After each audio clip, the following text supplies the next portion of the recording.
Olá, estamos aqui nesse segundo, na verdade, já fizemos um, né? SBP ao vivo. A ideia é democratizar a psicanálise, né?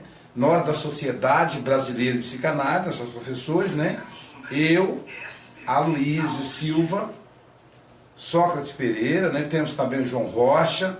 João Rocha eu convidei, se ele aparecer aí você inclui ele aí, Milena. Nós estamos aqui com a Milena, vocês vão ver que ela é a diretora de produção, ela não vai aparecer, mas vocês vão escutar a vozinha doce dela, né, participando. E a ideia do SBP ao vivo é democratizar a psicanálise, tornar a psicanálise acessível à maioria das pessoas, a todas as pessoas que nos acessarem. O SBP ao vivo, ele é diferente do programa, da live Você no Divã. O SBP ao vivo tem como objetivo também reunir alunos e ex-alunos da SBP, psicanalistas e estudantes de psicanálise, psicanalistas que fizeram formação conosco e estudantes de psicanálise. Nós temos muitos alunos EAD, alunos que fazem o curso à distância. Então também é um contato, mais um contato com o pessoal do EAD. Quem faz o ensino à distância conosco tem 2 contatos exclusivos, que é o Tira Dúvida, que ele vai tirar dúvida comigo ou com o Sócrates, e a sua terapia.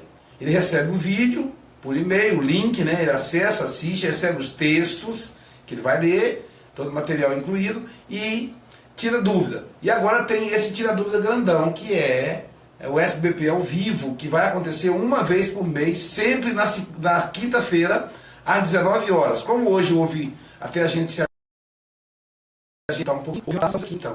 E aí, Milena, tem alguma pergunta para nós aí? Tem, a Cristina e a Valéria mandaram boa noite. Ah, boa noite, Cristina. Um abraço.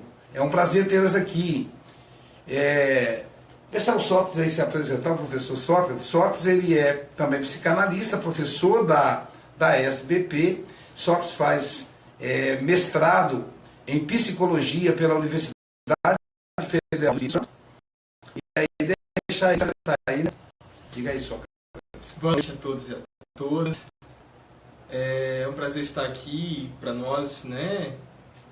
Falar sobre a psicanálise e tirar dúvidas é algo que a gente faz com prazer, é algo que a gente faz com toda a vontade do mundo, e estamos aqui esperando as perguntas e para que a gente possa bater um papo. Isso aí, tá aí o Sócrates. Deixa eu só fechar essa janelinha aqui que abriu para gente poder olhar a tela tranquilo. Estamos com a audiência boa aí. Alguma pergunta, Milena, sobre ainda? Não, só a Ivana falou que está esperando o aplicativo para ser usado no iPhone da Acredite. Muito bem, a Ivana é lá de Nova York. Ivana, pois é, querida, a questão do aplicativo da Apple, ou Apple, como falam aqui no Brasil, a gente é um pouco mais complexo. E tem que ser o modelo norte-americano, ele é específico.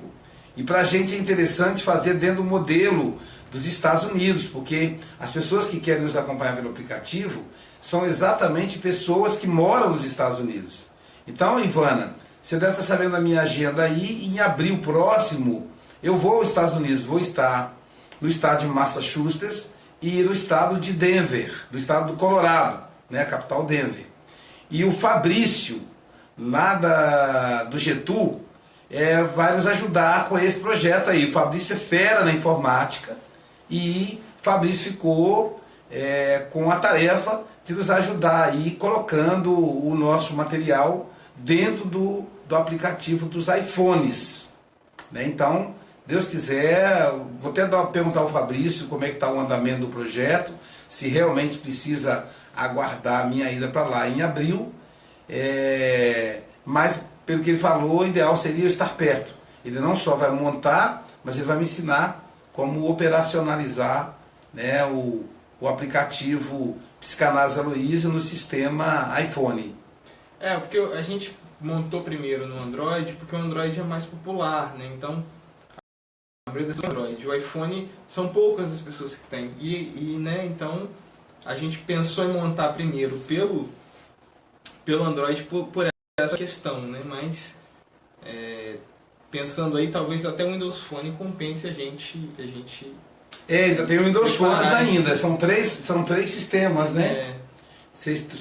Três sistemas operacionais. Tem o Android, que é o mais usado aqui no Brasil, e tem o iPhone, que é o mais usado aí nos Estados Unidos, e tem no caminho aí o Windows Phone, que é um outro sistema, que é o sistema da Microsoft. Então a gente quer colocar o aplicativo em todos eles. Enquanto a pessoa... Tem alguma pergunta, Milena? Não, ela só agradeceu a explicação e a Estael mandou boa noite e um abraço. Um abraço para a Estael. A Estael de Astolfo Dutra. Que a gente podia fazer o seguinte, né? Se alguma pessoa que estiver assistindo tiver algum curso, ao que é a psicanálise, a gente pode estar perguntando e a gente pode estar falando também. Isso. Acho que a gente pode começar aí falando sobre o que é a psicanálise. Ou melhor, eu pensei aqui só, tem um tema que eu pensei em abordar numa live, que é a questão da ressaca. Por que acontece a ressaca? O que é ressaca? Agora no carnaval, né? Você fala ressaca moral. A ressaca moral. E aí a ressaca moral, a ressaca física, impacto da ressaca moral. E aí eu pensei em a gente conversar um pouco sobre isso aí. A ressaca moral no sentido da quantidade de energia libidinal que gastamos. Gastamos uma quantidade de energia muito grande, tende a ter a ressaca moral, que é aquela sensação de falta de energia. Porque o que é a ressaca física? A ressaca física, a pessoa bebe e aí ela tem um desgaste físico. Então ela acorda no dia seguinte com a boca com gosto de guarda-chuva, com a sensação de palidez, a perna bamba. Essa é a ressaca física. Mas essa ressaca física, ela pode também ser acompanhada de uma ressaca moral. Ou uma ressaca libidinal, acho que fica melhor. Ela pode ser acompanhada de uma ressaca libidinal. É uma expressão que eu estou inventando agora aí. Freud não fala disso. Mas Freud fala da quantidade de energia libidinal que nós investimos no outro. E essa quantidade de energia que nós investimos no outro, ou que gastamos da investida do outro em nós, ela é limitada. Né? Então, se alguém gastar, ou melhor, canalizar essa minha energia libidinal, seja porque a pessoa está em volta de mim querendo saber, querendo que eu explique, querendo que eu me exponha para ela, ela vai me consumir energia. E essa construção de energia vai fazer com que eu me sinta debilitado logo depois. Eu analisaria também pelo lado da questão de como que o álcool, né, os entorpecentes, eles mexem com o nosso superego, né, com o nosso senso, se eu posso chamar de senso crítico, mas com a nossa moral, com a nossa ética, até a própria lei, né? Então, a pessoa que bebe e dirige alcoolizado, a pessoa que bebe e depedra os patrimônios, enfim. Há aí um certo embebedamento do superego e aí ele entra num processo em que ele não age. Então, ele enfraquece, exato. E aí, há aí nesse processo está guardado no campo do ídio, no campo do inconsciente. Né? Então, aquela velha frase a bebida nos dá coragem, vem exatamente dessa concepção. Não é que a bebida dá coragem, que o superego ele não atua. Então a gente consegue aí dizer para a pessoa que a gente gosta dela, que a gente está bêbado, então não há aí nenhum freio, não há aí nenhum tipo de reflexão do tipo, será que ela não vai vai me recusar? Será que não vai? Pelo contrário, né? Não, eu vou, ela vai amar e tudo certo. O superego está enfraquecido, porque o superego é uma censura interna, Isso. é isso? Interna e externa. O superego nasce da censura externa, que é a relação com o pai e a mãe, no complexo de Édipo, né? Ali começa a censura, e essa censura externa vai sendo colocada para dentro pela criança. Na fase adulta, ela vai se manifestar na igreja, nas leis, etc. Mas também existe uma censura interna. Então, por exemplo, o tímido, ele tem um superego mais fortalecido. Mas quando ele toma o álcool, enfraquece ou embebeda o superego, como disse o Sócrates. E esse enfraquecimento do superego, esse enfraquecimento da censura interna, porque a externa às vezes até continua, o guarda vai te pegar no bafômetro, mas a censura interna enfraquece. E aí o tímido passa a ficar falastrão, o medroso fica corajoso. Então, também durante o processo de embebedamento, se pudermos chamar assim, esse enfraquecimento do superego leva também a um consumo da energia libidinal. Sim. Né? Porque o id ganha força. À medida que o superego enfraquece, o id ganha força, e aí a energia libidinal, né, a energia que advém do inconsciente, que advém do id, ela é consumida, porque a pessoa alcoolizada, ou sob efeito do álcool, melhor dizendo, o id dela fica muito fortalecido. O superego, a censura interna é enfraquecida. E dessa maneira, o ego tende a ouvir muito mais o id do que o superego.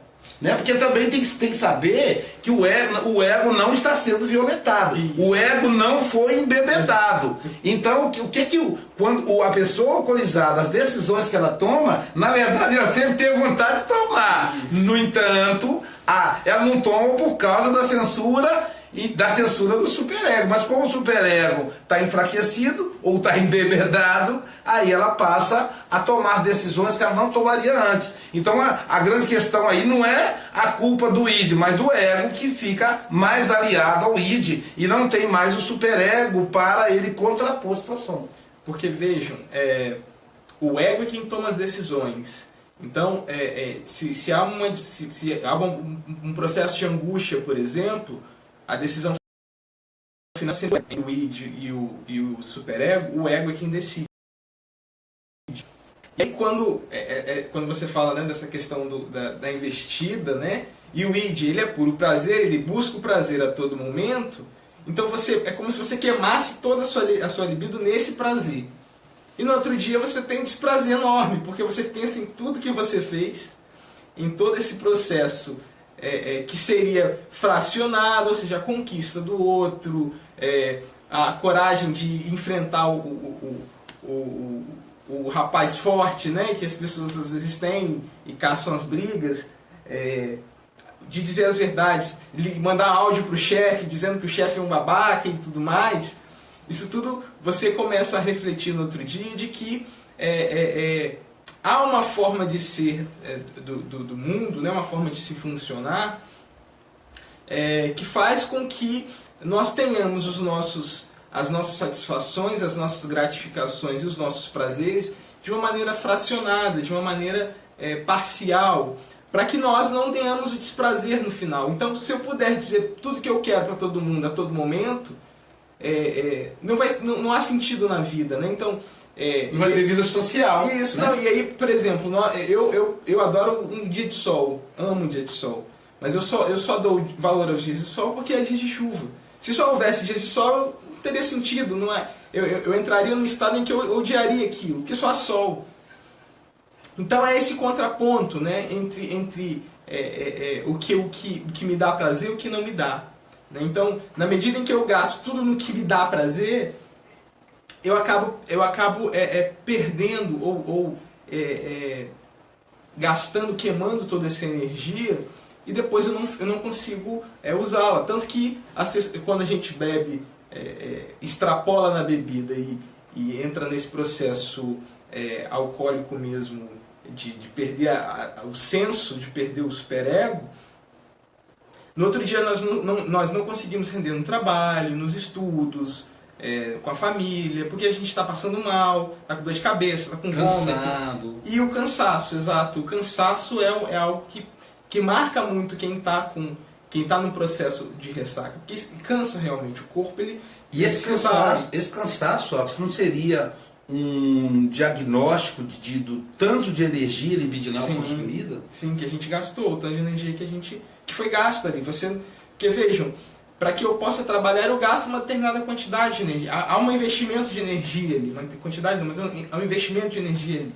Para que eu estude a mesma coisa, eu invisto energia. Para que eu me relacione com o outro, também eu invisto em minha energia. Se eu não tenho energia, eu não consigo fazer nenhuma dessas coisas. Eu vou investir o que eu já não tenho, né? Eu vou investir algo que eu ainda estou recompondo, que ainda está se refazendo, né? Quando o Freud fala que sempre, no capítulo 7, no livro 7, no Tratado sobre Sexualidade, o Freud diz que todo prazer traz em si um desprazer. Será que ele está falando aí do id e do superego? Quer dizer, toda vez que tem um prazer, que é o id, tem um desprazer, que é o superego. E aí o ego ele vai ter que acolher o prazer, mas sabendo que ele terá como efeito colateral o desprazer, que é o superego, que é a consciência de culpa, etc. Será que isso ocorre também durante a ressaca? Será que, quer dizer, esse desprazer que não aconteceu durante a folia, quando o superego estava embebedado, estava enfraquecido, será que ele se acumula e aparece depois da ressaca? Sim, é como sonho, né? Quando a gente sonha, né, que o superego ele entra num processo de sono junto conosco, nós sonhamos, por exemplo, tendo relações sexuais com os pais, com aquele chefe que a gente diz odiar, enfim, fazendo coisas que nós, no estado de vigília, não faríamos. Né? Estamos acordados no dia a dia, nós não faríamos. E quando acordamos, sentimos todo um processo culposo, com o sonho. Porque o superego ele volta com essa força total. Então, no momento em que eu estou bêbado, tudo bem. No outro dia, quando eu acordo, o superego ele volta falando, ó, o que você fez? Ó, você fez isso. Aí você fica nesse processo. Você traz a conta, né? Isso, ele traz a conta. Você paga o preço, né? Por aquilo que você tem. Ou seja, todo prazer você tem que pagar a conta do desprazer. Exato. O preço desse prazer. E quanto maior o prazer, maior será o desprazer. Mas durante a folia, durante o carnaval, o cara tá bêbado, a mulher tá bêbada, enfim, tá sob efeito de drogas e tal, euforia, e aí o superego tá enfraquecido, mas a conta está sendo acumulada, e aí ele traz na ressaca. Talvez a ressaca, não sei se poderia dizer que a ressaca é a conta acumulada do desprazer. Até porque, por exemplo, tem pessoas que bebem e não tem ressaca no outro dia, eles lidam muito bem com isso. Porque não se alteram, são pessoas que bebem, estão ali, mas... estão no controle, ou seja, o superego não foi... Isso, o superego não então, no outro dia a pessoa fala, olha, bebi pra caramba, às vezes a pessoa bebeu 2 copos, no outro dia fala, nossa, eu tô com uma dor de cabeça, porque é uma forma de fuga. Então, assim, já se sabe que quais são os efeitos do álcool no organismo.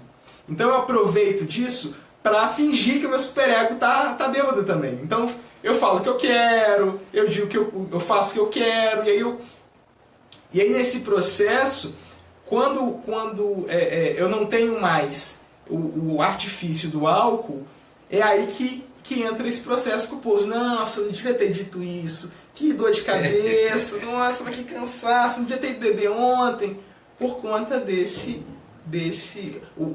a ressaca seria esse reflexo mesmo, um reflexo histérico dessa busca pelo prazer, né? Esse reflexo histérico de não lidar com o que foi feito. Então, você atua, mas você não sustenta a sua atuação. Isso causa um certo... Claro assim, a gente não pode negar que há características físicas. Tem pessoas que determinados tipos de bebidas que tomam não tem ressaca, né? ou tem ressaca. Então a pessoa fala, eu tomo cerveja, posso tomar 5 graus de cerveja que eu não tenho ressaca, não me dá nada. Mas se eu tomar um copo de vodka, eu tenho ressaca. Claro, a gente não pode negar essa característica física, química, biológica, né? isso, química, mas, não vou me arriscar a dizer na maioria, mas em alguns casos, essa ressaca está ligada mesmo a uma questão histérica, aí, né? É um processo histérico em que a pessoa... E aí, às vezes, aquilo que a pessoa sempre quis, fala assim, a Milena tá aí, deixa eu localizar o pessoal que está entrando agora. Gente, o SBP ao vivo é uma proposta, uma vez por mês, eu, Sócrates, às vezes o doutor João Rocha, lá de Pociúncula, a doutora Natasha Fiel, que está acamada, né? Nem sempre vão poder. Natasha, nesse momento, está acamada. Eu quero até avisar o pessoal de Vila Pavão que nós vamos ter que conversar sobre a aula de domingo, já que a doutora Natasha vai poder estar presente. Então, uma vez por mês, nós nos reunimos para responder as questões dos alunos da SBP, as pessoas que fazem o curso de psicanálise, seja elas que fazem à distância em toda parte do Brasil e alguns países do mundo, alunos nossos dos Estados Unidos, Itália, Portugal e alunos nossos no Brasil. E também aos nossos alunos presenciais, aqui em Guarapari, por exemplo, né, sócio? Nós vamos começar uma turma nova em Guarapari, nossa 5ª turma, no dia 3 de março, sábado 3 de março, que ainda dá para você matricular. Mas, e aí, então, como a ideia é essa interação com os alunos, é os alunos dos diferentes lugares se conhecer e ao mesmo tempo discutir um conteúdo de psicanálise. Tem aluno aí, não tem, Milena? Tem vários desejos de boa noite. Posso dar o nome das pessoas? Pode falar. A Isabel, de Portugal. Aê, da minha amiga Isabel, de Portugal. Maritza, de Santos Dumont. Santos Dumont, Minas Gerais. Márcia Costa, mandou desejo de boa noite. A Márcia Costa é nossa aluna lá dos Estados Unidos. Alguma pergunta, Márcia? Se tiver alguma pergunta aí, aproveita. É um momento de interação aí, diga lá. A Elismara também deseja boa noite. Mara. A Elismara, lá de Guaçuí, tem uma clínica em Guaçuí, e Elismara está concluindo a turma de Pociúncula, é uma veterana, mas ela já é psicanalista, a doutora Elismara. A Zene. Porra, minha amiga. Marjorie. Marcos, pediu desculpa pelo atraso, mas vamos que vamos. Isso. Dani e Carlinha. Carlinha Zene disse que não... A Carlinha de Nova York, Carlinha lá dos Estados Unidos também, Nova York, diga aí. A Zene disse que não está conseguindo ver, que está travando para ela, mas eu acredito que seja a internet, né? Porque eu tô... Deve ser a internet dela, que a nossa aqui está funcionando bem, viu, Zene? Você pode não ver agora, depois quando você entrar, você vai conseguir. É a sua internet aí, a nossa tá boa. Alguma pergunta, Zene? Natasha disse que está acompanhando e adorando a aula. Natasha. Pois é, Natasha, o mês que vem você vai estar com a gente. Natasha está acamada, mês que vem você estará conosco aí. Eu vou conversar com o pessoal de Vila Pavão, Natasha, sobre a sua impossibilidade de domingo. E aí a ideia é nós irmos os três, eu, você e Sócrates, para fazer fevereiro e março, né? No dia 16, 17 e 18, no caso 17, 18 de março, teríamos aí uma aula, 17 cumprido fevereiro e 18 março, mas nós três em diferente, uma coisa bem dinâmica. Mas acompanha aí, Natasha, mais alguém? Ou... A Vanessa acabou de mandar boa noite da Suíça. Legal, Vanessa Fria, lá de Cur, Suíça. Beijo nos gêmeos. E na Alice e na Safira.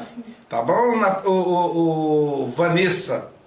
E é isso, a Zene disse que regularizou, agora ela tá conseguindo assistir certinho por enquanto. Legal. Então, Zene, faz pergunta, aí você conversa pra caramba, Zene. Zene é uma aluna bem ativa, bem participativa aí, né? Então, vamos continuar aí na conversa aí sobre a questão da ressaca. A ressaca, né? Uma visão psicanalítica da ressaca. Muita gente chegou de ressaca, né, ontem, e para saber aí... Talvez essas bebidas que não dão ressaca, elas têm um teor de álcool menor. Isso quer dizer que a atuação no sistema nervoso central, que vai impactar no superego, é menor, né? Se bem que o teor alcoólico do vinho também não deve ser muito alto. O pessoal acusa muito o vinho de ressaca. Geralmente o vinho de má qualidade, dizem algumas pessoas, né? Mas eles acusam o vinho de dar ressaca, né, Sócrates? Porque acho que a cerveja hoje, pelo menos pra gente aqui no Sudeste, a cerveja é o que a gente mais consome, né? O que a população do Sudeste mais consome. O que é diferente para cada região. No Nordeste, a cachaça é o que é mais consumido, o vinho também no Nordeste. Minas Gerais, as bebidas quentes elas são mais consumidas, né? Aqui no Espírito Santo a cerveja ela é assim imbatível. Se você perguntar em qualquer lugar que você for no bar, as pessoas estão dando cerveja. Não, é uma paixão nacional no Brasil. No Brasil inteiro a cerveja é uma marca muito forte.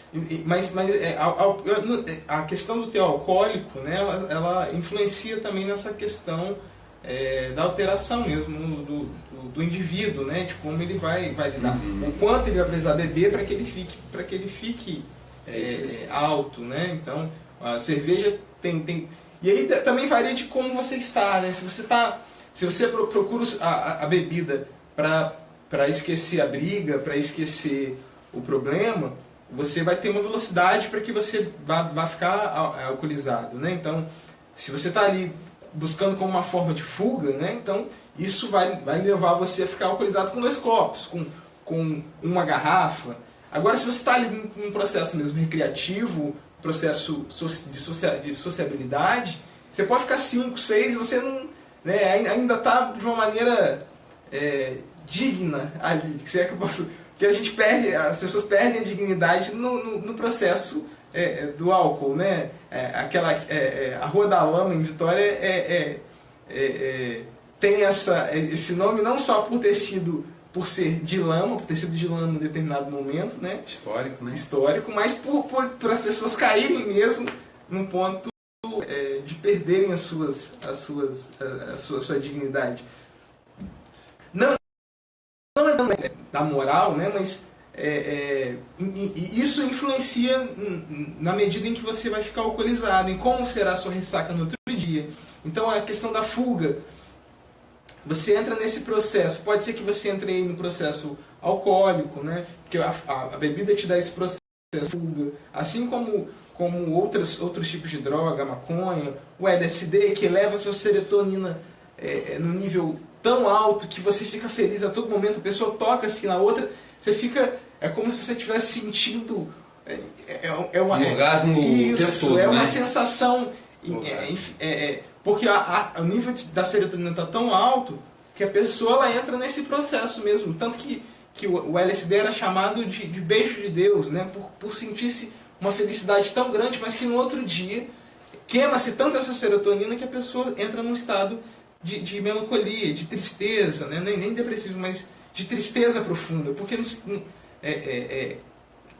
é o que chamam de rebote da droga. Talvez seja até em função de que você queimou tanta energia libidinal, o superego ficou tão enfraquecido, e quanto mais você queima, mais a fatura do superego vai chegar, que aí no dia seguinte a fatura do superego é tão grande, que as cobranças da consciência é tão grande, que aí a pessoa entra num processo melancólico.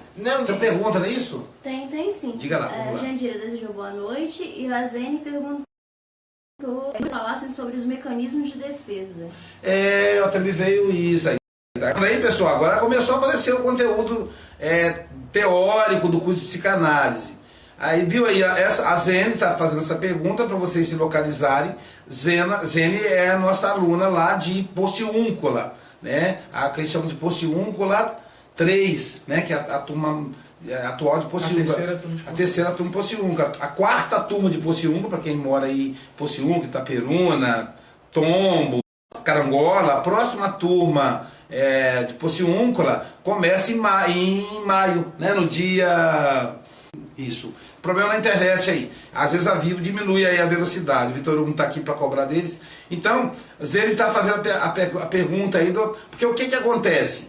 Nós temos o nosso aparelho psíquico, ele acaba por ter um impacto pelo álcool, pela droga, por coisa que vai ser nervoso central, que vai alterar o funcionamento do aparelho psíquico.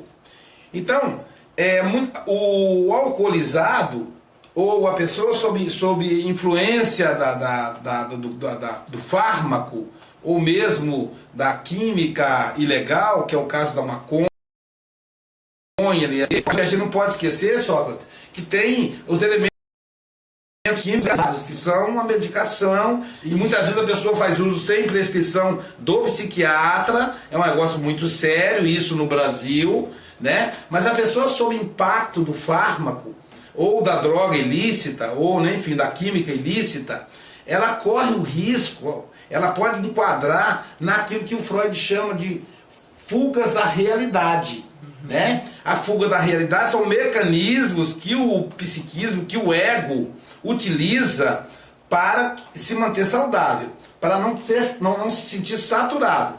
Esses mesmos mecanismos que o ego utiliza com o neurótico, isso pode acontecer com muito mais frequência com o indivíduo impactado pela alteração da consciência sob fármaco, legal ou ilegal, e sobre o alcoólico, a droga ilícita, enfim. Não só por isso, né?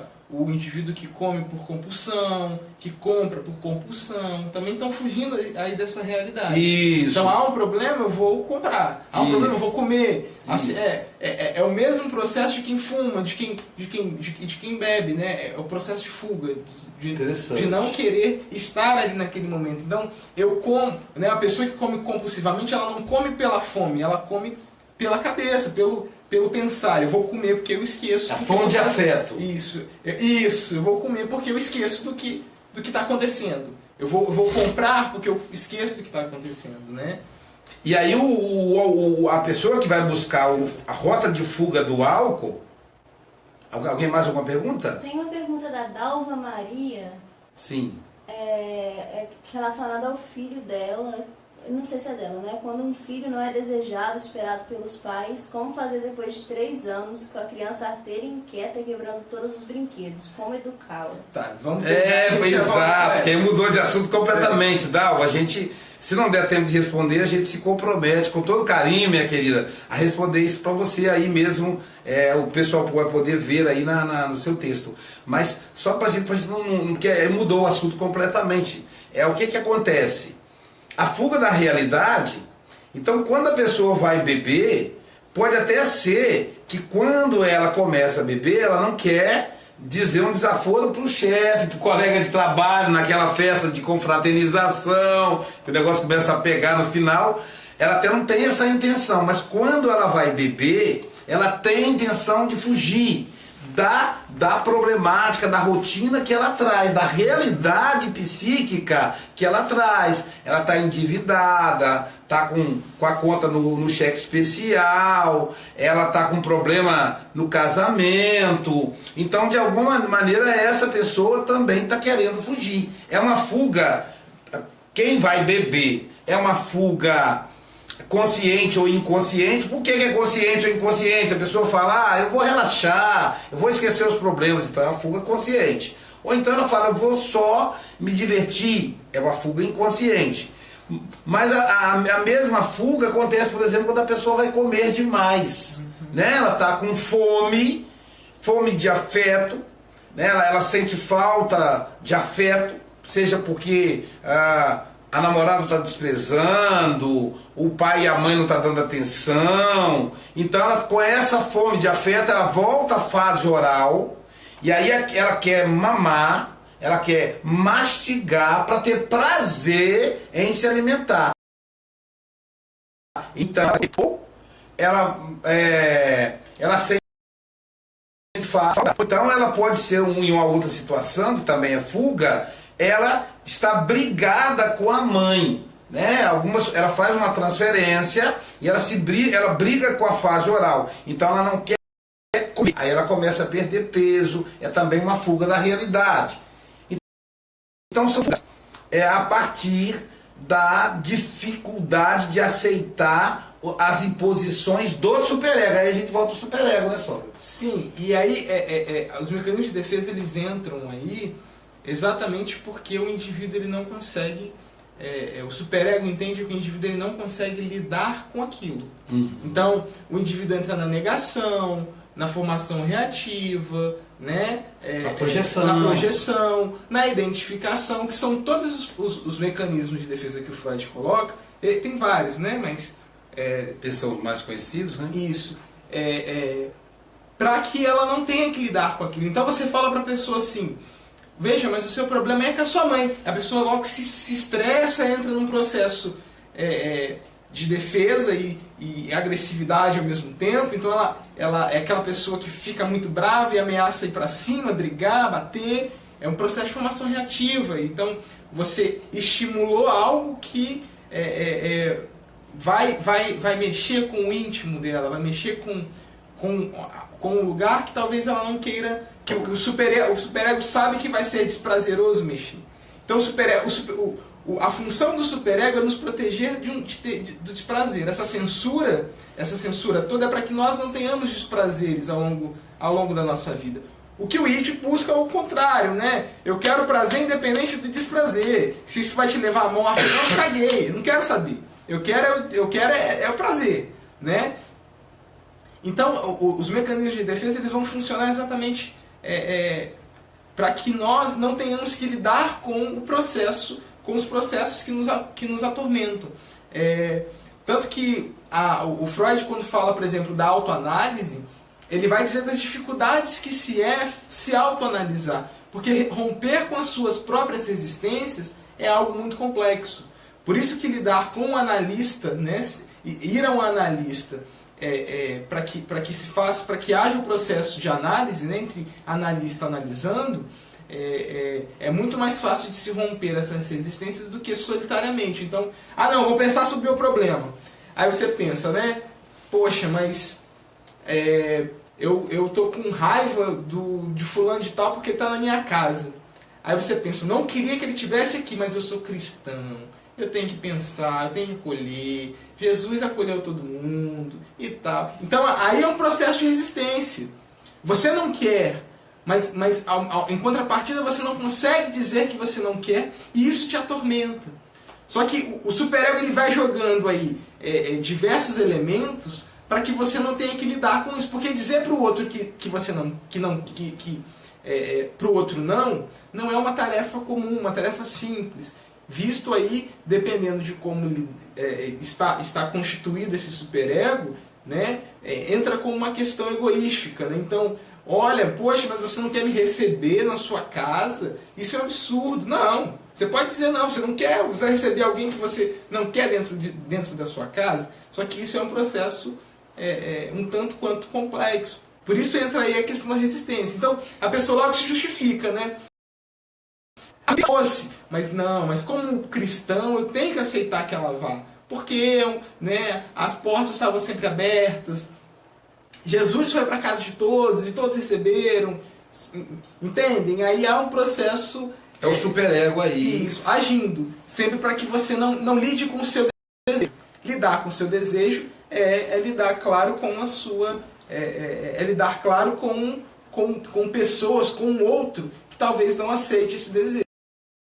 A gente até debateu sobre, hoje à tarde, no Você no Divã, que a gente fez à tarde, cujo tema era exatamente por que eu dependo tanto do outro, né? Porque é ruim a gente se sentir dependente.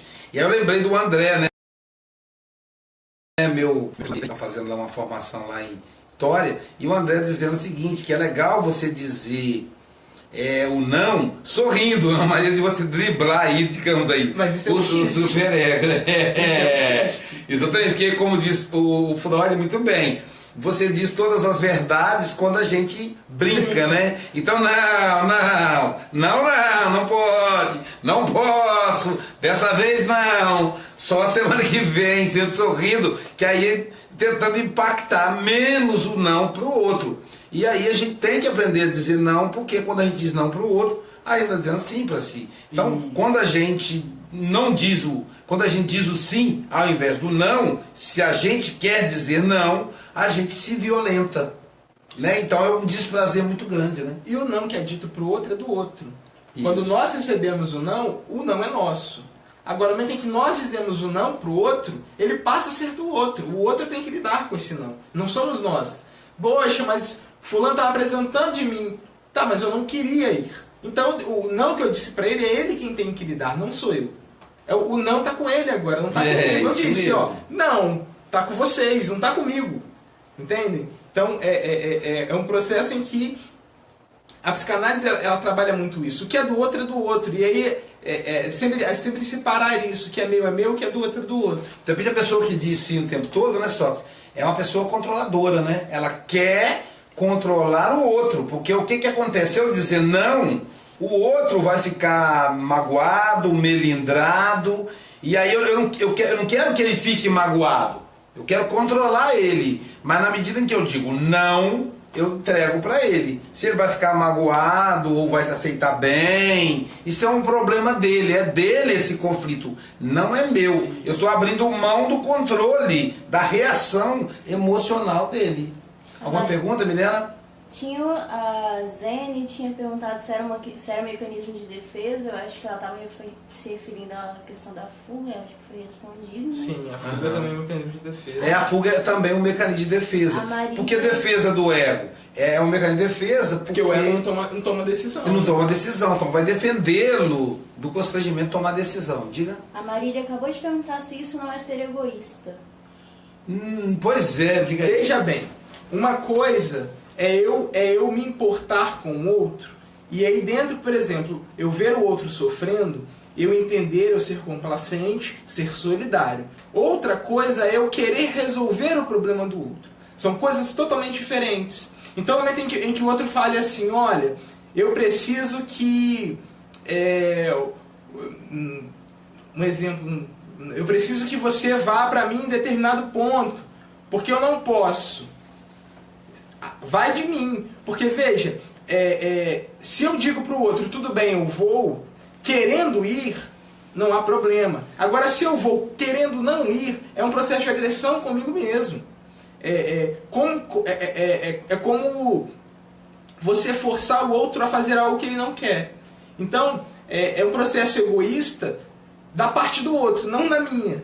Porque se eu digo, se o outro me nega, eu tenho que lidar com essa negação.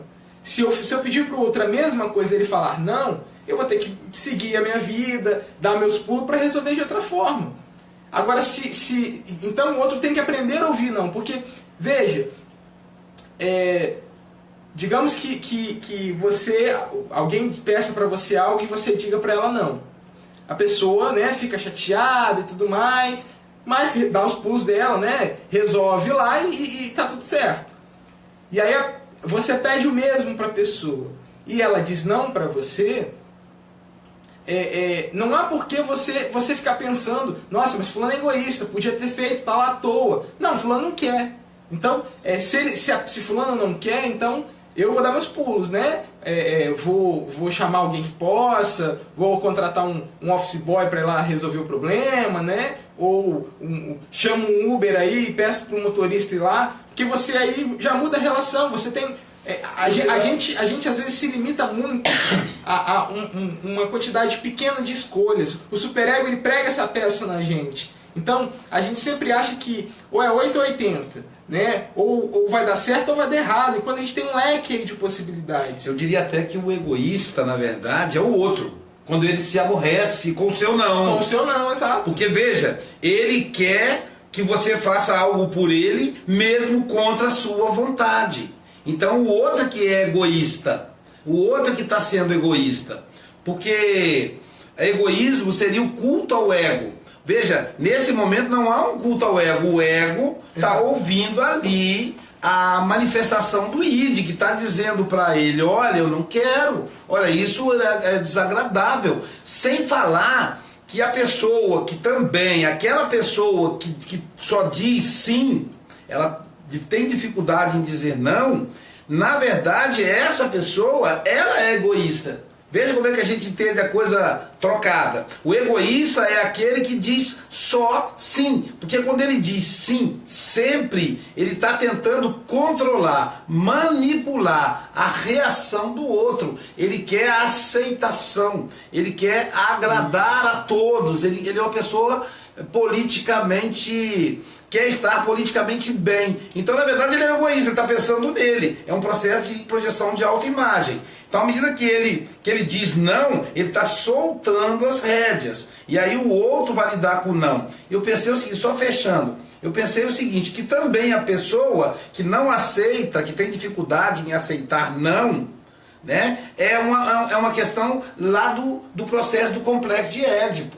Ela naquele momento da construção do super-ego, naquele momento em que a mãe devia dizer não para ele, a mãe não disse. E aí provocou um conflito entre ele e o pai, e daí para frente ele não aceita não de ninguém. Ele é o príncipe, ele é o rei, ele tem que ser obedecido. Né? A mesma coisa a menina. Então se o pai diz para a menina não, lá na infância, com 5 anos, ele está dizendo para ela, olha, ela vai aprender a ouvir não, ela sabe que ela não é a rainha. Se ele diz sim, sempre, o que acontece? Essa menina vai crescer a princesa, depois a rainha, e como o pai e a mãe sempre disseram sim, por que os outros vão agir diferente? Afinal, ela é a rainha, ela tem que ser cultuada. Então, no meu entender, é o contrário, exatamente essa pessoa que é o egoísta. A pessoa que tem a lucidez, que tem uma vida psíquica saudável, ela vai dizer não. Né? Então, comece a dizer não para o seu filho, porque o mundo vai dizer não para ele. Não existe um mundo sem nós.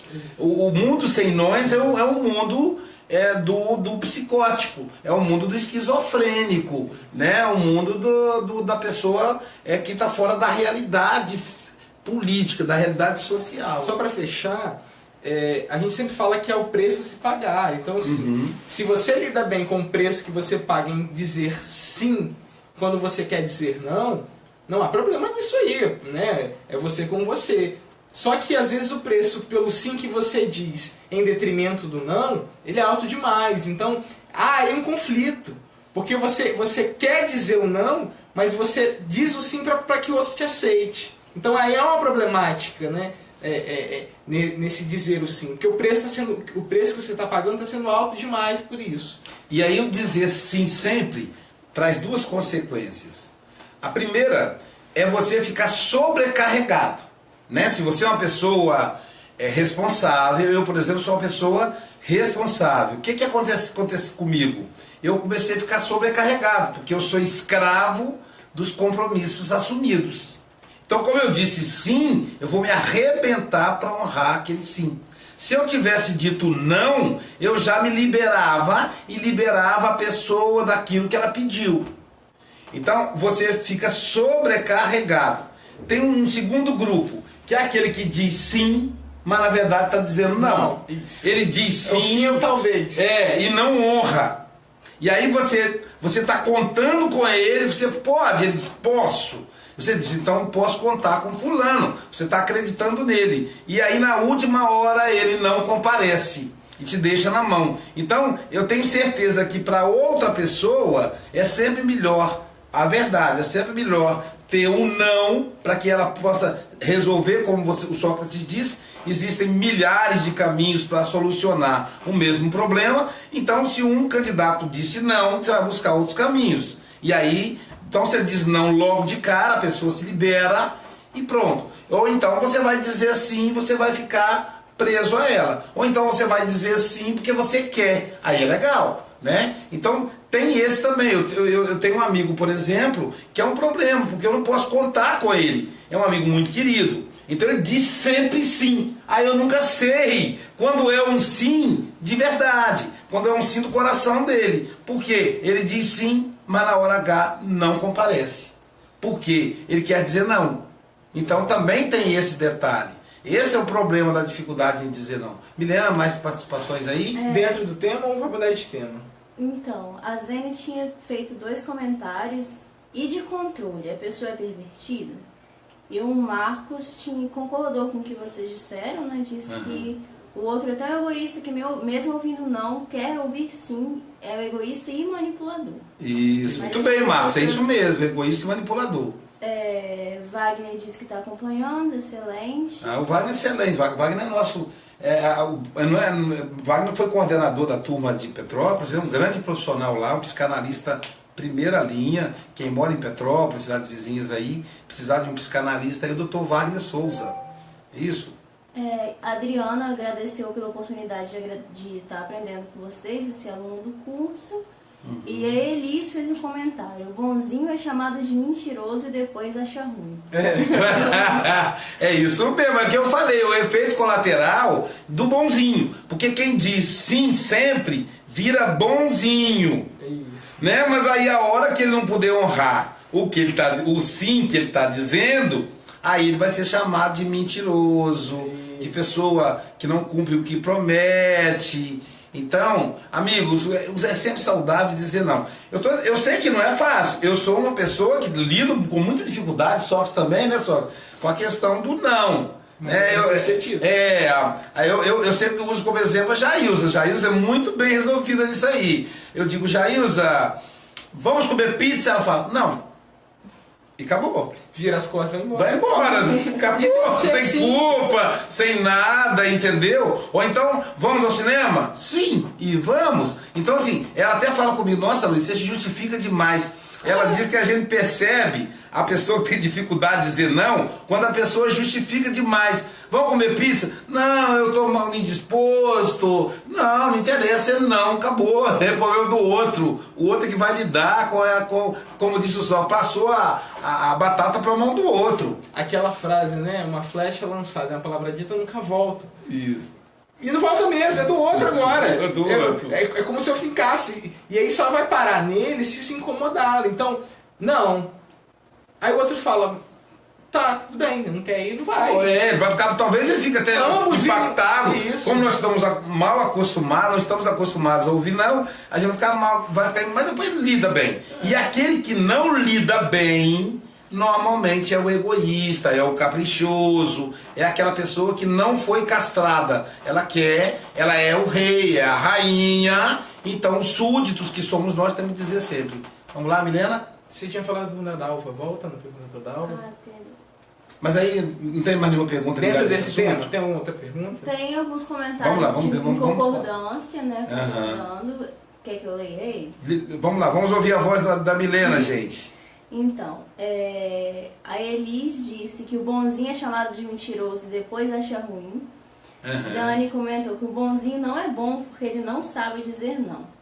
O Marcos disse que recordou de uma passagem bíblica e depois tem outro comentário em sequência, não sei se é uma continuação, e que diz: quem é verdadeiro? Aquele que diz sim e não faz ou aquele que diz não e faz? Legal. O Henrique agradeceu, disse que estava precisando de ouvir isso, mandou um grande abraço. Só um minuto. Volta nessa passagem do Marcos. Quem é o verdadeiro? Aquele que diz sim e não faz ou aquele que diz não e faz? Isso é um pouco complexo, assim. Porque se você diz não, é não. Não tem um meio não. Ah, não, aí dá 10 minutos você está lá fazendo. Se você diz o não, sustente o não. É não. Se você diz o sim, sustente o sim. Porque é igual quando você dá o exemplo da grávida, né? A pessoa está meio grávida. Não existe meio grávida. Ela está grávida ou não está. Ela pode estar muito grávida, né?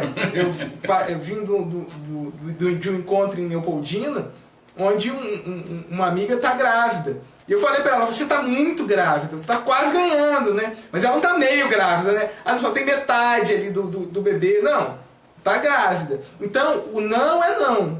Se você vai dizer não, tenha plena ciência de que você não vai voltar atrás. Se você vai dizer sim, é sim. Até para você não confundir o seu interlocutor. Isso. Né? Ele falou, não, eu deixei de contar com ele. Isso. Né? E agora ele me aparece dizendo que é sim. Né? Então, assim, claro, é claro que se você tem direito de voltar atrás. Você, olha, fulano, eu disse não, mas agora eu já posso. Tudo bem. Mas aí você está dizendo sim. Você mudou a sua versão. Não é o não que faz, é o não que virou sim. E que eu acho muito interessante, é melhor o não virar sim do que o sim virar não. Porque quando você diz sim, o outro passa a contar com você. Então avalia se você pode realmente dizer sim. O que você pode talvez fazer, né, é dizer para o outro, ser franco com o outro, olha, eu não tenho certeza do que eu quero agora não. Vamos comer uma pizza, não tenho certeza se eu quero comer pizza não. Então pode ser que na hora ele vá, que ele não vá, mas a pessoa já não conta.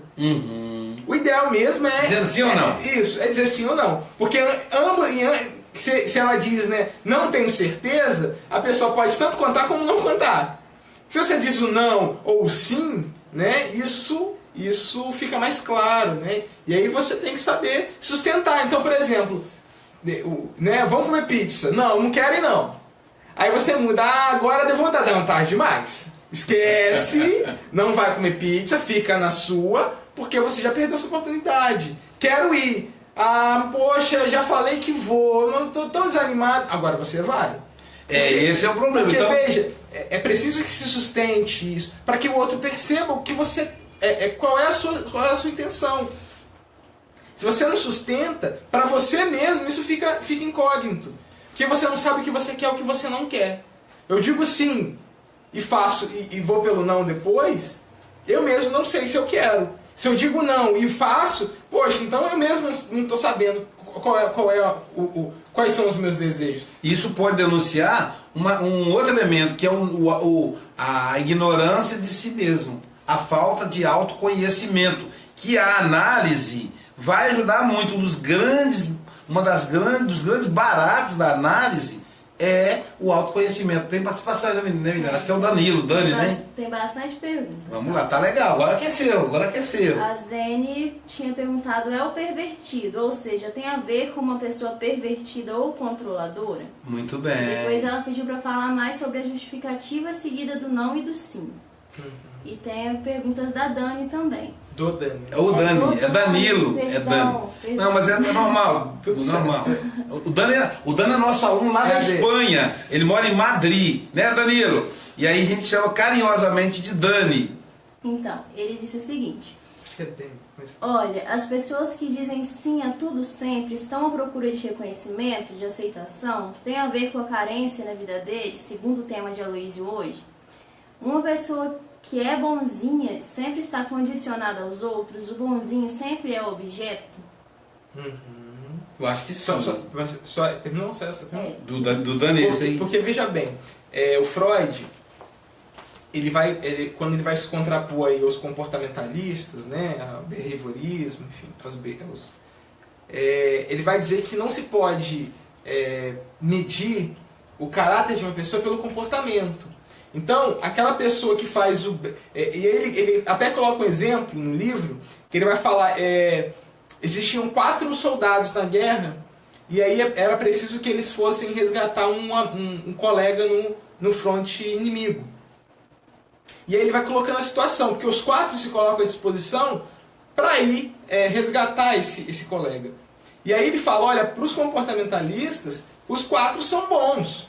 Há bondade nos 4. O Freud fala, não, um está indo porque ele quer ter reconhecimento dos outros. Então é uma questão de vaidade, né? Ele está indo pela própria vaidade. Ele não está indo porque ele quer salvar o colega. Ele quer ir porque os outros vão olhar para ele e vão falar, ó, aquele ali é o herói. Aquele cara ali merece todas as honras e tal, e não sei o quê. O segundo está indo pelo dinheiro. Então se você for buscar o seu amigo lá no fronte inimigo, você vai receber uma grande quantia de recompensa e tal. O terceiro está indo pela medalha. Não. Se você for, você vai ter grandes condecorações, vai ter medalhas expostas, vão levantar aí para você uma estátua, né? E só o último que vai, porque ele realmente quer ir salvar o colega. Ele quer ir salvar o companheiro. Então, o caráter da pessoa, né, o que a pessoa realmente quer, não pode ser medido pela sua ação. O bonzinho nem sempre vai ser aquele que diz o sim, né? Ele pode dizer o não. Até porque pode ser uma formação reativa, né? Isso, exato. Então, a bondade, né, a questão desse bem e mal, né? Então, a pessoa que diz não é maldosa. Não, a pessoa que diz não, ela está sendo sincera. Ela está sendo ela mesma. E vejam como que isso é um elemento... como é que fala? Franqueza. A pessoa está sendo franca, ela está sendo verdadeira, ela está sendo ela mesma, isso. Quando ela diz não para você, e ela diz assim, não, e não se justifica, é apenas um não, né? Que a gente fica até meio torto, assim, né? Poxa, mas a pessoa negou, ela está sendo ela. Sócrates, eu não quero. E tudo bem ela não querer, ela está sendo ela mesma. Da mesma maneira, se eu disser algo que ela queira, ela vai me dizer, sim, quero. Vamos, né? Então é a forma com... São pessoas que normalmente a pessoa que ela sabe lidar lidar tanto com o receber e com o dar, o não e o sim, são pessoas que elas costumam ser pessoas bem francas na sua relação. Se ela vai gostar de você, porque vejam isso... E até facilita a relação, são pessoas fáceis de lidar. A pessoa que diz não e diz sim com a mesma facilidade, você sabe quem ela é. Isso. Porque se a pessoa não diz com essa facilidade, você nunca sabe com quem você está lidando. O nosso superego, né, ele é feito para que nós possamos lidar socialmente, são as máscaras sociais. Então, na igreja eu sou um, no trabalho eu sou outro, em casa eu sou outro, com os amigos eu sou outro. É comum essas máscaras, né? Se a gente pode dizer máscaras. A pessoa que lida com esse não e o sim é uma pessoa que ela do mesmo jeito, em casa, no trabalho, na igreja, com os amigos. É a mesma pessoa, exatamente. Ela vai dizer sim pro padre, não pro chefe, né? Sim pro esposo, não pro amigo, não pro esposo, sim pro chefe, entendem? Então, há essa franqueza aí, há essa... eu diria liberdade, né? Isso. É uma pessoa livre. Ela lida tão bem com as suas questões, talvez não tão bem, mas ela consegue aí, nesse âmbito, lidar bem com as suas questões, que o não e o sim para ela não são processos de dor. Pelo contrário, são processos de libertação, né? Ela pode dizê-los sem que ela carregue a culpa por isso. Ela sabe das responsabilidades que isso pode acarretar, né? A pessoa chega pedindo ajuda, olha, eu estou querendo me suicidar. Aí a pessoa fala não, ela tem plena consciência das responsabilidades que isso vai acarretar. Mas ela não se culpa, por exemplo, se acontecer a pessoa se jogar do prédio. Não, eu não podia. Vejam, às vezes a gente às vezes cria um círculo em volta de algumas coisas que são muito sérias. Então, por exemplo, né, a pessoa pede ajuda, eu estou querendo me matar. Aí eu vou lá ajudar fulano, né? Não, fulano tem que se matar, tem que ir, porque... Aí você vai ajudar fulano, às vezes fulano te convence a se matar junto com ela. Aí vai os dois morrer. Entendem? Então assim, olha, eu não posso te ajudar. Posso te encaminhar pro Aloísio, pro Sócrates, né? Pro João, pro Sérgio, para um psicanalista, posso te encaminhar pro CVV, entendem? Você disse que não podia, mas você também não abandonou aquela pessoa, Léo. Entendem o leque de possibilidades? Eu me lembrei agora de uma situação de um companheiro que a mulher ligou para ele e dizendo, eu preciso que você venha me ajudar agora. E ele estava trabalhando e não podia se ausentar do trabalho naquele momento. E ele disse a ela, não posso. E aí, horas depois, ele foi chamado, o corpo de bombeiro, porque ela se banhou de álcool e ateou fogo em si mesma. E morreu naturalmente queimada, né? Foi um suicídio. E ele ficou cheio de culpa. E ele foi procurar o meu consultório, alegando que ele podia muito bem ter ajudado. Não, você não podia. Você estava trabalhando. E ela não suicidou por sua causa. Ela suicidou por uma série de outras situações.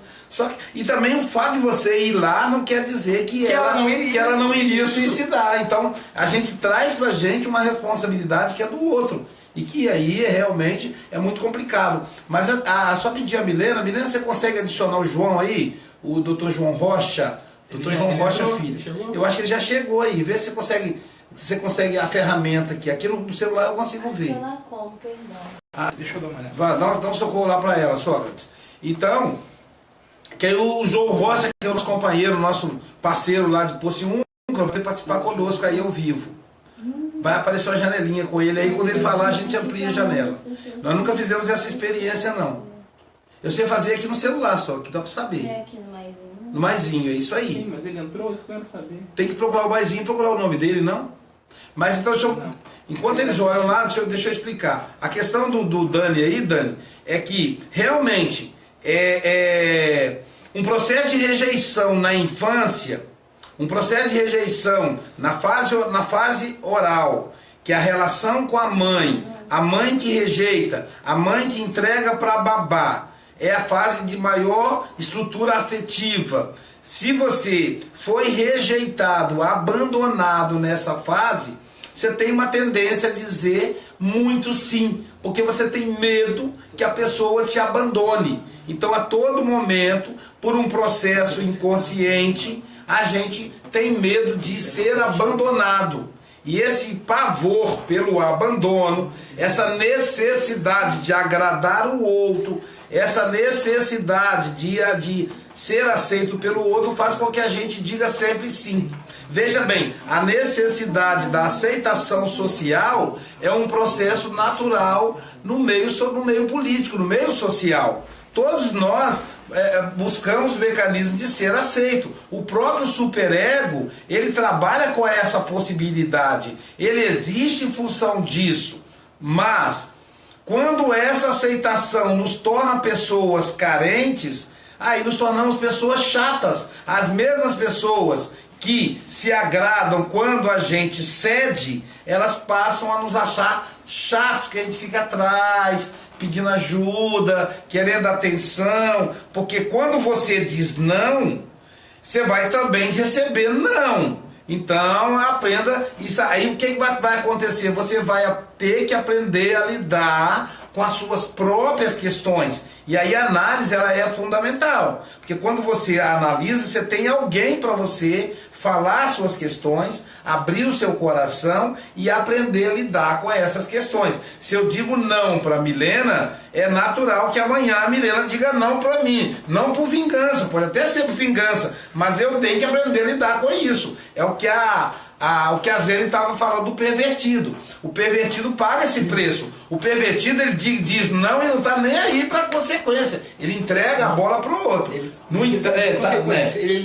diz não e sabe que o não que ele disser é do outro. Do outro. Isso. Então, assim, se o outro vai ficar magoadinho, é um problema dele. Isso. Agora, quando o outro dizer não para ele também, ele vai ter que aprender a lidar. O pervertido sabe lidar com isso. Lidar com isso. Deixa eu ver se eu consigo adicionar o João por por aí, aqui. Porque lá ela só está assistindo, aí que tá transmitindo. Ah, então tá, vamos lá.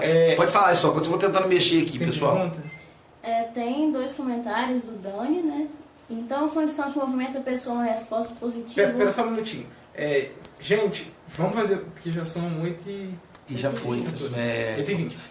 As perguntas, elas, a partir de agora a gente não vai ter como responder, vamos caminhar junto. O fechamento desse aluno, né? Desse tema, quer dizer. Tema. Não consegui, João. Vou aprender aqui, João, e na próxima a gente tenta adicionar. Tem essas duas carinhas aqui, mas não está o nome dele. Mas não aparece o nome dele. Onde é que eu falo? Ah, muito bem, Sócrates. Tá aqui. Ó, pessoal, então nós vamos caminhar aí para o encerramento. Se a gente conseguir localizar o João aí, a gente vai pedir a ele que dê uma contribuição aí sobre esse assunto. O doutor João Rocha Filho é o nosso professor, né, psicanálise, lá da turma das turmas de Pociúncula. Né, e ele tem feito um trabalho extraordinário, tem 2 aí, né? Deve ser essa mesma que você adicionou aí. Então o João já está adicionado, João. João já está aí, viu, João? Quando você manifestar aí, a gente vai aumentar a sua janela. É a nossa primeira experiência com a participação de alguém fora do grupo, né? Essa participação, essa janela. Então, de qualquer forma, nós vamos nos aprimorar com relação a isso aí. Essa experiência seria feita com a Natasha, mas a Natasha está de repouso. Mas então, vejam, e aí pode parecer meio só um minutinho, meio frio, né? Isso de dizer, né? Meio egoísta mesmo. Só que a gente tem que entender que tem coisas que nós não vamos conseguir resolver ou lidar para o outro. Né? Tanto a questão do suicídio, que fica parecendo meio frio dizer assim, olha, a pessoa está pedindo ajuda que ela quer se matar, eu disse não. Parece meio frio isso. Só que vejam, tem coisas que eu não vou saber lidar. Vão ter pessoas que vão saber lidar melhor do que eu. E é preciso que eu reconheça isso. Né? Tem coisas que eu também não quero lidar. Então o querer também influencia. Eu não quero lidar com isso, porque eu não sei. E aí é aquilo que eu chamo de complexo de divindade. Isso. Você não é Deus, você não pode dar conta de tudo no mundo. Você é criatura, você não é criador. Exato. Então, eu tenho que saber que eu não vou dar conta. Vocês imaginem, por exemplo, a gente está aí em contato com aluno todo lado, eu sou palestrante também, viajo o mundo todo, o tanto de gente que me acessa nas redes sociais, no WhatsApp, Facebook, Messenger. E então eu não dou conta, por exemplo, eu quando vou dormir eu coloco no silencioso. Então mesmo os meus pacientes, se eles quiserem conversar comigo de 10 às 6 da manhã, de meia-noite às 6 da manhã, ele não vai conseguir estar no silencioso, a não ser que eu perca o sono e levante. E aí, se ele fizer alguma coisa durante esse período, eu vou me perdoar, eu não vou me culpar porque eu não sou Deus para dar conta de todas as questões. É claro, aquele paciente que tem uma tendência maior em suicídio, eu fico mais atento com ele, eu ligo, pergunto, tudo bem, fulano? Já dá os encaminhamentos corretos. Vou dar um encaminhamento para fármaco, vai buscar o psiquiatra para medicação e tal. Não vou te atender se você não tiver medicado e tudo mais. Mas fora isso, eu não sou Deus para dar conta. Então é necessário que a gente aprenda a dar conta da nossa pequenez mesmo, né? Então, dizer não e paciência. Lembrar que o conflito do outro é do outro. Eu posso ajudar quando puder. É o máximo que eu faço. As decisões são do outro. Você ia fazer uma pergunta aí, Milena? Alguma coisa? Lê algumas observações aí. Infelizmente, pessoal, pergunta outros assuntos. Não vai dar pra gente abrir. Guarda essa demanda aí pro mês que vem, né? Na primeira ou segunda quinta-feira, vai ser sempre uma quinta-feira por mês. A gente vai estar de volta aí com a SBP ao vivo. Mas vamos lá, Milena. O Dani tinha feito 2 comentários, né? Então a condição... Ai, perdão, que outra pessoa comentou e subiu o comentário. Vamos lá. Então a condição que movimenta a pessoa uma resposta positiva e negativa faz do autoconhecimento que ela tem de ser ela mesma. E depois a Marília comentou: estou plenamente de acordo, mas a pessoa que é sincera acaba sempre por ser tão prejudicada, quer seja na família, trabalho, na sociedade, porque uma pessoa diferente em relação a um grande grupo. É verdade, mas é aquela história do prazer, Marília, né? Isso, Marília. É aquela história, Marília, todo prazer traz em si o desprazer. O que a gente tem que avaliar que o desprazer aí é maior que o prazer. Eu digo para você que não. Com toda a censura social, com toda a insatisfação da família, dos amigos, ainda assim, para você é mais prazeroso. Por quê? Para você é mais prazeroso. Para você é mais prazeroso. Por quê? Você vai se violentar menos. Você vai sofrer menos. Você não vai albergar problemas do outro. Isso não quer dizer que você é egoísta. Quer dizer apenas que você está avaliando quando pode, quando não pode. E as pessoas que não são controladoras, elas vão gostar, porque elas sabem que a Marília passa a ser, entre aspas, previsível. Então, se a Marília puder, ela vai dizer sim. Se a Marília não puder, ela vai dizer não. Então, eu sei que se a Marília disser sim, eu posso contar com ela. Eu sei que se a Marília disser não, ela é sincera. Então, essa questão é muito interessante. Eu fiquei hospedado na casa de um amigo, e ele era o 3º casamento dele. E aí ele me disse: rapaz, eu fiquei assim, né, se a esposa dele ia me aceitar bem, nós somos amigos há mais de 30 anos, e aí ele disse assim: uma coisa é certa, Luiz, ela é sincera. Se ela gostar de você, ela diz que gosta. Se ela não gostar, ela vai dizer que não gosta. Eu pensei, então, eu dependo do aval dela. Se ela disser que não gosta, eu não volto mais. Mas se ela disser que gosta, estou feito. E aí na saída ela disse: você é muito carismático. Ou seja, ela estava me avaliando ainda. Você é muito carismático. Aí eu disse: isso quer dizer que você gostou de mim ou que você não gostou? E aí ela disse: eu gostei de você. E nos tornamos grandes amigos. Então, se ela disse para bater nas minhas costas: eu gostei de você, e aí eu viro as costas e ela fala mal de mim, não é uma coisa legal. Então, quando eu chegava na casa dela, eu ficava super à vontade, porque eu sabia que se ela não gostasse, ela ia me dizer. É muito bom lidar com a pessoa autêntica, né, Milena? é sempre muito bom lidar com a pessoa autêntica.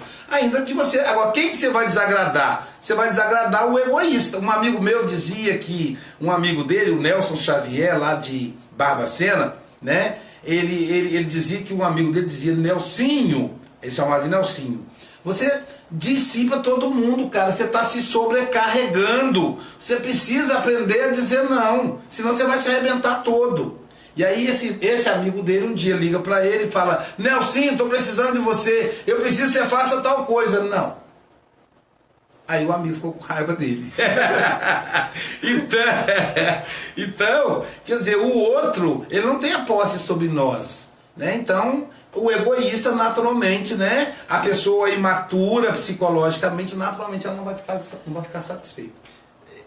Assim, acho que você avalia o que é melhor, né? Porque se a gente for parar para pensar, por exemplo, que o diferente, ele é sempre visto como ruim, né? Então há essa dificuldade mesmo da nossa própria aceitação. Então a gente se torna diferente quando a gente se torna autêntico. A gente vai se tornar um sujeito ruim porque a gente diz não, porque a gente fala o que acha, fala o que pensa, né? Então acho que você tem que avaliar. É difícil? É.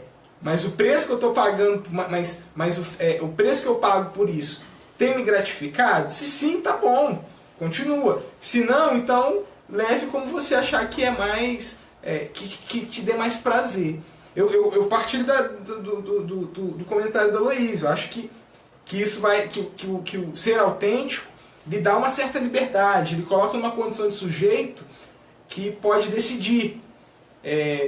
Mas há pessoas que não enxergam assim, né? Talvez por uma questão mesmo da própria resistência, do próprio mecanismo de defesa, mas aí é um processo que é do outro. Isso, que o indivíduo vai trabalhar. Entendeu? A questão aí é que o conflito é do outro, não é seu. Se ele não te aceita, é um problema dele.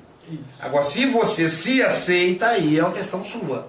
Aí nós vamos caminhando para o encerramento. Vai agora pedir a Milena que lê os comentários, né? Até por consideração aí o pessoal que está aí nos acompanhando aí, que é mais de 1 hora de conversa, foi um bate-papo, passou rápido, né? O Marcos tinha falado sobre que a imagem e o som dele tinham congelado, mas eu perguntou, né, se era transmissão à internet, que tá normal, então acho que era internet. É a internet dele lá. E aí ele fez 2 comentários. Dai a César o que é de César e a Deus o que é de Deus. E depois, até onde eu posso ir, só a minha pessoa que pode saber, sem esperar opiniões. Exato, exatamente. Isso é uma boa. A gente só vai até onde a gente... Tanto que na análise a gente costuma falar isso, né? Eu só vou analisando com o paciente até onde ele vai. Então, por exemplo, ele está lá deitado, me contando das coisas, eu só posso ir com ele até onde ele quiser. Então, aconteceu isso. Agora fala da sua mãe, não quero. Acabou, ali acabou, não posso insistir, né? Então fala, mas o que mais você quer falar? Não, disso, pronto, né? É até onde ele pode ir.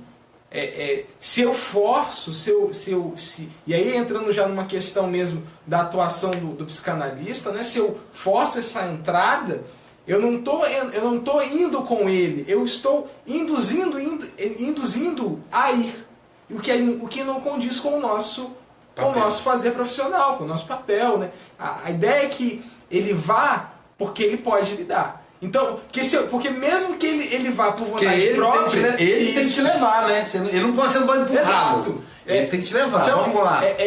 Porque quando o analisando ele lembra, né? Ele faz o processo de rememoração, de lembrança, ele vai lembrar do que o marcou, que é o que para nós é interessante. Não é o que ele vai dizer, é o mesmo que perguntar aqui, fala um pouco do seu pai, seu pai é Aloísio, é assim, assado, bababá, bobô, porque eu não quero falar. Agora, se eu falo já de um ponto que me marca, isso vai ter um outro andamento, vai para um outro viés, porque eu estou indo com ele, eu não estou indo por ele, ou para ele.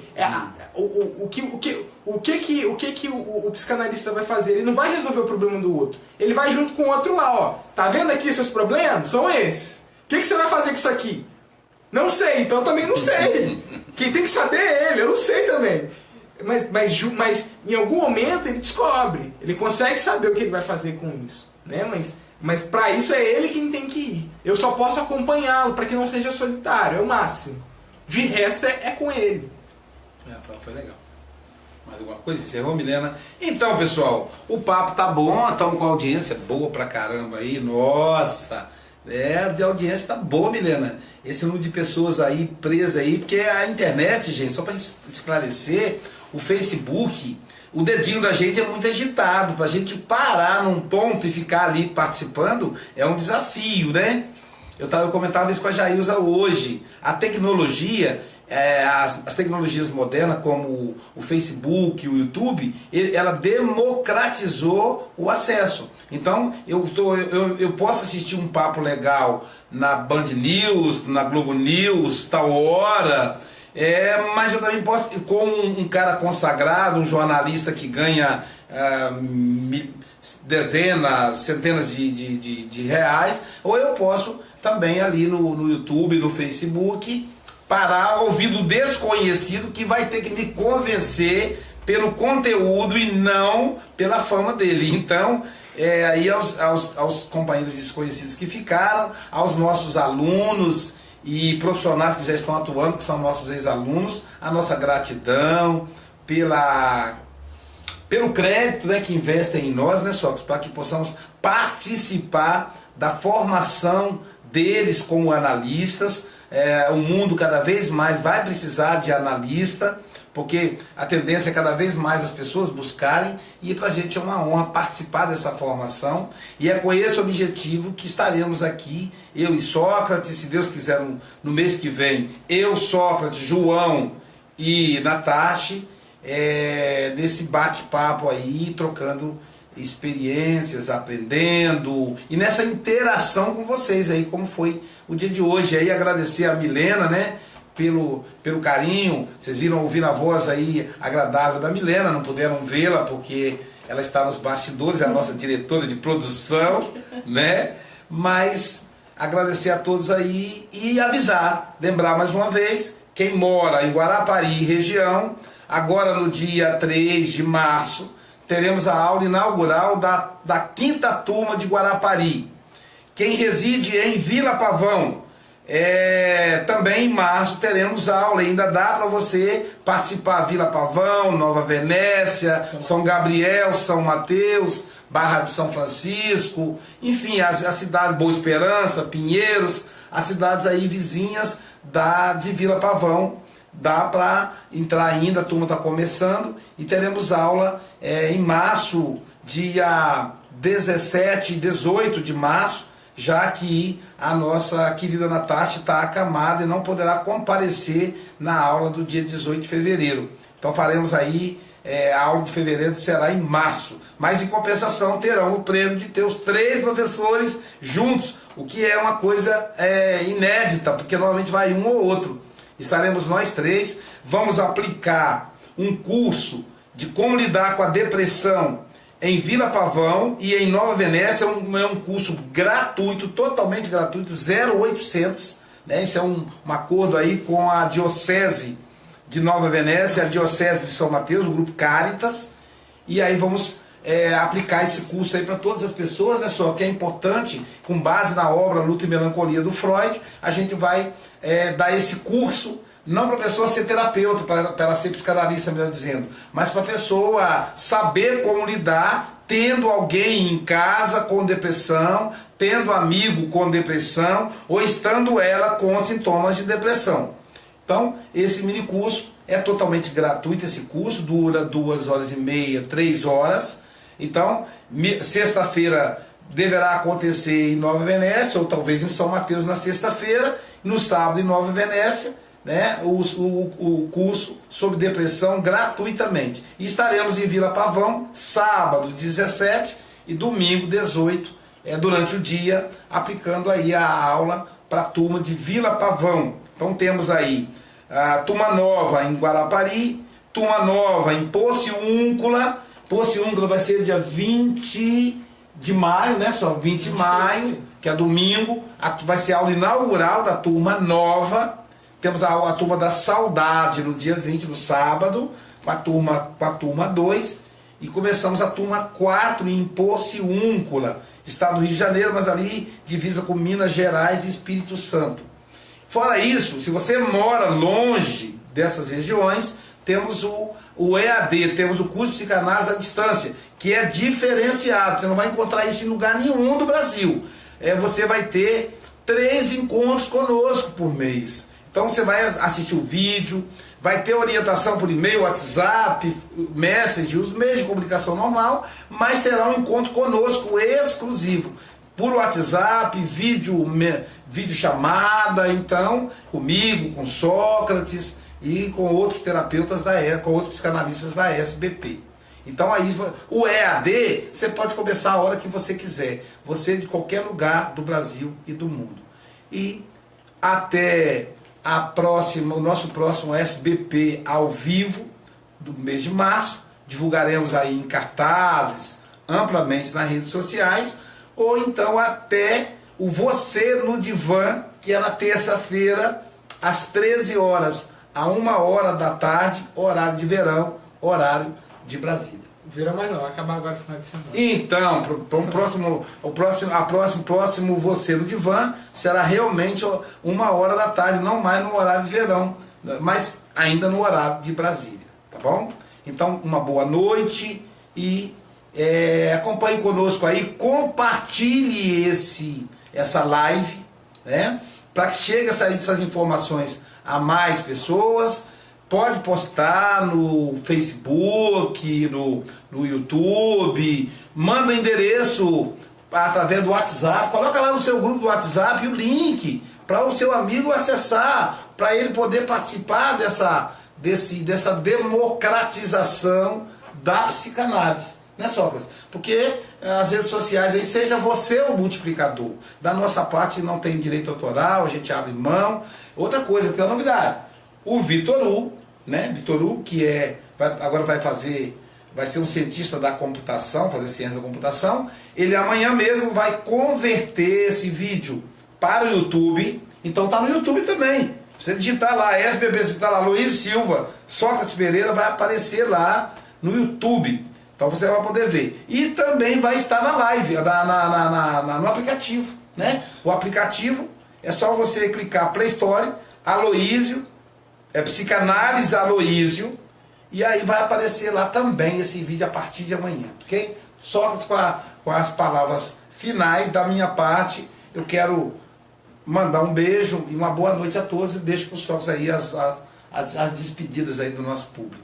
Aos amigos, né, que a gente não conseguiu responder as perguntas, a gente vai dar uma lida depois, com calma, e tentar responder uma a uma, para que, né, ou se em algum momento você se interessar, quiser bater um papo conosco, a gente está à disposição.